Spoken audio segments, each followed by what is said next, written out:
Assalamualaikum warahmatullahi wabarakatuh. Bismillahirrahmanirrahim. Alhamdulillahirabbil alamin. Wa bihi nasta'inu ala umuri dunya waddin. Allahumma shalli wa sallim wa barik ala sayyidina wa maulana Muhammad. Asyhadu an la ilaha illallah wa asyhadu anna Muhammadur Rasulullah. Amma ba'du. Adakah bidadari dunia? Siapa yang berhak menyandangnya? Perempuan saleha di dunia akan menjadi ratu bidadari surga, karena bidadari surga tidak pernah mengalami kesulitan yang dirasakan perempuan di dunia. Gambaran bidadari yang populer adalah sosok perempuan cantik jelita tiada tara. Tentang sosok bidadari ini, setiap wanita pasti sangat memimpikannya. Tak hanya di akhirat kelak, impian menjadi bidadari di dunia pun sudah pasti diinginkan setiap wanita. Namun adakah bidadari dunia itu? Bagaimana gambarannya? Dalam Al-Quran, sosok bidadari disebut hurun ain sebanyak 3 kali, yakni dalam surat Ad-Dukhan 44 ayat ke-54, surat At-Tur 52 ayat ke-20, dan Al-Waqi'ah 56 ayat ke-22. Dalam hadis lebih banyak disebutkan dan lebih lengkap. Syekh Mahir Ahmad As-Sufi dalam bukunya Al-Jannatu wa An-Nar, Surga dan Neraka, menjelaskan bahwa al-hur merupakan jamak dari haura yang artinya perempuan muda jelita, memikat dan putih bersih. Sedangkan al-ain artinya mata air hitam luas, merupakan mata air paling indah yang pernah dilihat manusia. Bidadari adalah makhluk sangat cantik dan mempesona yang disediakan Allah Subhanahu wa Ta'ala di surga bagi para penghuninya. Islam memandang kecantikan bukan hanya pada lahir, fisik atau lahiriah saja, tetapi lebih mengutamakan kecantikan batinnya.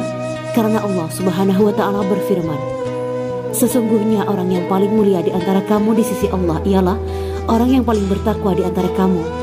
Quran Surat Al-Hujurat ayat 13. Islam mengukur kecantikan dari segi lahiriah dan batiniah.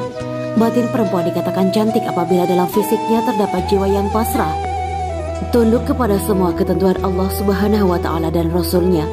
Sekalipun Allah meminta jiwanya untuk dipasrahkan dalam perjuangan Islam, Ia akan memberikannya dengan ikhlas tanpa penyesalan sedikit pun.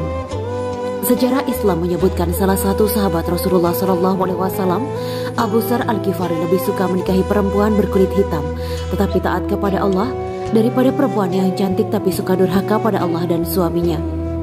Syekh Mahmud Al-Misri dalam kitabnya Rihlah ila Adar Al-Akhirah menjelaskan kecantikan muslimah yang taat pada suaminya akan 70 kali lipat jauh melebihi bidadari surga nanti.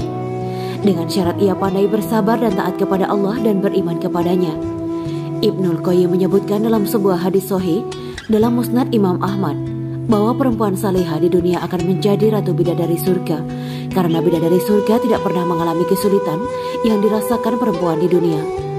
Bidadari surga tidak pernah berjuang di jalan Allah, tidak pernah dicemooh karena mengenakan hijab, tidak pernah merasakan sulitnya patuh pada suami dan kesulitan lainnya yang harus dihadapi para perempuan di dunia. Tetaplah kuat wahai muslimah, karena perjuangan di dunia yang dilakukan hanya karena Allah akan mendapatkan balasan darinya. Perempuan salihah bidadari sesungguhnya. Dalam hadis yang lain disebutkan bahwa perempuan dunia yang salihah lebih utama daripada bidadari surga. Ummu Salamah bertanya kepada Rasulullah, "Wahai Rasulullah, manakah yang lebih utama, wanita dunia ataukah bidadari yang bermata jelita?" Rasulullah menjawab, wanita-wanita dunia lebih utama daripada bidadari-bidadari yang bermata jelita. Seperti kelebihan apa yang tampak daripada apa yang tidak tampak. Kemudian Ummu Salamah bertanya lagi, karena apakah wanita dunia lebih utama dari bidadari surga? Lalu Rasulullah menjawab, karena sholat mereka, puasa, dan ibadah mereka kepada Allah. Lalu Allah meletakkan cahaya di wajah mereka. Tubuh mereka adalah kain sutra, kulitnya putih bersih, pakaiannya berwarna hijau, perhiasannya kekuning-kuningan, sanggulnya mutiara, dan sisirnya terbuat dari emas.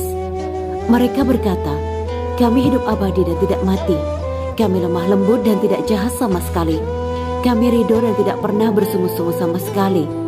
Berbahagialah orang yang memiliki kami dan kami memilikinya. Hadis riwayat At-Tabrani.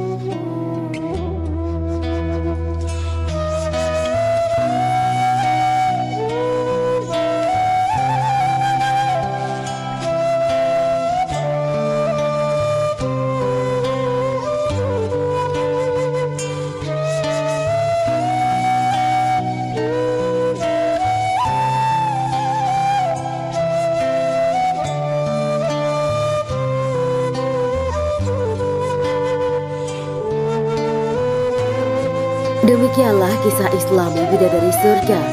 Simak terus channel ini untuk kisah Islami menarik lainnya. Terima kasih para sahabat bidadari surga yang dirahmati Allah. Semoga diberi kesehatan dan diberkahkan segalanya. Juga dibahagiakan hidupnya di dunia dan di akhirat kelak oleh Allah Subhanahu wa Ta'ala. Amin ya mujibas sa'ilin. Wa akhiran, wabillahi taufiq wal hidayah. Wassalamualaikum warahmatullahi wabarakatuh.